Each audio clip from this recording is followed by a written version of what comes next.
Good morning. അപ്പോൾ ഇന്ന് UAE national day ആണ്, പബ്ലിക് ഹോളിഡേ ആണ്. അപ്പോൾ രാവിലെ എണീറ്റപ്പോൾ ഓർത്തു ഇന്ന് മോർണിംഗ് വാക്കിന് പോകാമെന്ന്. രാവിലെ എണീക്കാൻ കാരണം ഇന്ന് രാവിലെ ഒരു ഡെലിവറി ഉണ്ടായിരുന്നു.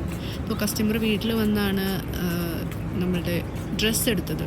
കോഡ് സെറ്റായിരുന്നു പുള്ളിക്കാരി എടുത്തത്. അപ്പോൾ അത് കാരണം പുള്ളിക്കാരി 6:30 വീട്ടിൽ വന്നു. അപ്പോൾ നമ്മളുടെ ഉറക്കം പോയി, കുഞ്ഞാവേ എണീറ്റ്. അപ്പോൾ ഞങ്ങൾ ഓർത്ത് അന്ന് ഇന്ന് രാവിലെ പാർക്കിലൊന്ന് നടക്കാൻ പോകുന്നത്. കാരണം ഇന്ന് ജിമ്മും ഇല്ല, കംപ്ലീറ്റ്ലി ഷട്ട് ഡൗൺ ആണ് ഇവിടെ. അപ്പോൾ ഞങ്ങൾ പാർക്കിൽ നടക്കാൻ വേണ്ടി പോയി. നമ്മളുടെ ആൾ ഭയങ്കര ഹാപ്പി ആയിരുന്നു. അവൾക്ക് എങ്ങനെയെങ്കിലും, കാരണം ഞങ്ങൾ രാവിലെ ഇതുവരെ പോയിട്ടില്ല. രാവിലെ കുറച്ച് കാം ആൻഡ് ക്വയറ്റ് ആയിരിക്കും. പിന്നെ കുട്ടികളാണെങ്കിലും അധികം കളിക്കാനൊന്നും ഉണ്ടാവില്ല. ഈവനിങ് എപ്പോഴും ഭയങ്കര റഷായിട്ട്. അപ്പോൾ അവൾ ഭയങ്കര എക്സൈറ്റഡ് ആയിരുന്നു രാവിലെ പോകാൻ വേണ്ടി.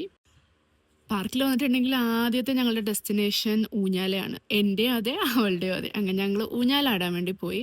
ഈ ചായൻ കളിയാക്കണമായിരുന്നു, പക്ഷേ എനിക്കെന്തോ ഊഞ്ഞാല കാണുമ്പോൾ ഭയങ്കര ഒരു നൊസ്റ്റാൾജിക് ഫീലിംഗ് ആണ്. വൈകുന്നേരം വരുമ്പോൾ കിട്ടാറില്ല. അപ്പോൾ ഇപ്പോൾ ഞങ്ങൾ ആടി അങ്ങ് അർമാദിച്ചു. ഊഞ്ഞാല കഴിഞ്ഞിട്ടുണ്ടെങ്കിൽ പിന്നെ ഞങ്ങളുടെ അടുത്ത ഡെസ്റ്റിനേഷൻ എന്ന് പറയുന്നത് സ്ലൈഡാണ്. ഇസമണിക്ക് സ്ലൈഡ് ഭയങ്കര ഇഷ്ടമുണ്ട്. നഴ്സറിയിൽ പോയി അവിടെ ഉണ്ട് സ്ലൈഡ്. അപ്പോൾ അതൊക്കെ കളിച്ച് അവൾക്ക് പുറത്ത് ഇറങ്ങുമ്പോഴും സ്ലൈഡിൽ കയറാൻ ഭയങ്കര ഇൻട്രസ്റ്റ് ആണ്. ആളെ കയറാനായിട്ടില്ല. സ്റ്റിൽ ഞാനാണെങ്കിലും ഞാനാണെങ്കിലും അവളെ ഹെൽപ്പ് ചെയ്ത് സ്ലൈഡിൽ കയറും. സ്ലൈഡിൽ നിന്ന് പോകുമ്പോൾ കൈ ഒന്ന് ജസ്റ്റ് അവിടെ കൊണ്ടു. അതിനാണ് ഈ അപ്പനെ എപ്പോൾ നോക്കിയാലും അപ്പയാണ് കേട്ടോ. അപ്പേനെ വിളിച്ച് പറച്ചിലാണ്, ഇത് എൻ്റെ കൈ പൊട്ടി, എൻ്റെ കാല് പൊട്ടി, അതാണ് ഇതാണെന്ന് പറഞ്ഞ് അപ്പയും മോളും കൂടിയാണ് സ്നേഹപ്രകടനം മൊത്തം.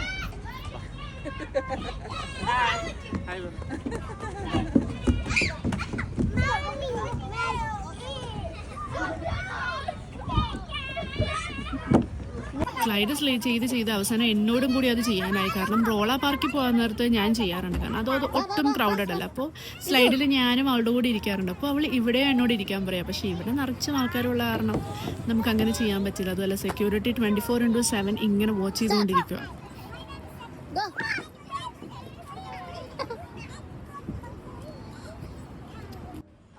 ഇസപ്പ അങ്ങനെ മൊത്തത്തിൽ അങ്ങ് എൻജോയ് ചെയ്യുമായിരുന്നു. അവൾക്ക് പറ്റാത്തതിൽ കയറാനും അവൾക്ക് ഭയങ്കര ഇൻട്രസ്റ്റാണ്. പിന്നെ അപ്പനുണ്ടല്ലോ എല്ലാത്തിനും കൂടെ ആയിട്ട്.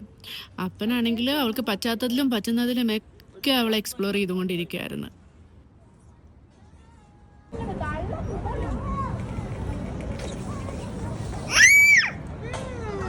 അങ്ങനെ സ്ലൈഡും സീസോയും ഊഞ്ഞാലയൊക്കെ കഴിഞ്ഞപ്പോഴാണ് ഞങ്ങൾക്ക് വേറൊരു കമ്പനി കിട്ടിയതും. ഒരു ഫിലിപ്പിനി ഫാമിലി വന്നിട്ടുണ്ടായിരുന്നു. അവർക്ക് 2 കുഞ്ഞാവകളും ഉണ്ടായിരുന്നു. അവരുടെ കയ്യിൽ ബോളും കളി സാധനങ്ങളൊക്കെ ഉണ്ടായിരുന്നു. ഇവള് പിന്നെ അവരുടെ പുറകിലായി. അതുപോലെ തന്നെ അവർ തിരിച്ചും. ആ ഫിലിപ്പിനി ആൻറ്റിമാർക്ക് ഇവളെ ഭയങ്കരമായിട്ട് ഇഷ്ടപ്പെട്ട് പിന്നെ ഫുൾ കളിയായിരുന്നു. ഞങ്ങൾ നോട്ട് ചെയ്യാറുണ്ട് കേട്ടോ, ഇസക്ക് ബോളിനോട് ഭയങ്കര ക്രേസാണ്. സാധാരണ പെൺകുഞ്ഞുങ്ങൾക്ക് ഡോള് അങ്ങനത്തെ സാധനങ്ങളൊക്കെ അല്ലേ, പക്ഷെ ഇവക്ക് നേരെ തിരിച്ചാണ്. വെഹിക്കിള്, ബോള്, അതൊക്കെയാണ് ക്രേസ്. ഇതാണ് കറൻ്റ്ലി ഞങ്ങൾ നോട്ടീസ് ചെയ്തേക്കുന്നത്. Maybe it would change later, but ഇപ്പോൾ ആളങ്ങനെയാണ്. അങ്ങനെ ഞങ്ങൾ കളിയൊക്കെ കഴിഞ്ഞ് പോകാനുള്ള സമയമായി. അപ്പോൾ അവരോട് ടാറ്റയൊക്കെ പറഞ്ഞ് ഒരു ഫ്ലൈയിങ് കിസ്സൊക്കെ അങ്ങോട്ടും ഇങ്ങോട്ടും കൊടുത്ത് ഞങ്ങളിത് ഇറങ്ങുവാണ് പാർക്കിൽ നിന്ന്. അപ്പോൾ രാവിലത്തെ മോർണിംഗ് വാക്കൊക്കെ കഴിഞ്ഞ് തിരിച്ച് വീട്ടിലേക്ക് പോവാണ്. ഇനി വീട്ടിൽ ചെന്നിട്ട് വേണം ബ്രേക്ക്ഫാസ്റ്റ്, ലഞ്ചൊക്കെ ഉണ്ടാക്കാൻ. അപ്പോൾ ബാക്കി വിശേഷം കാണാം.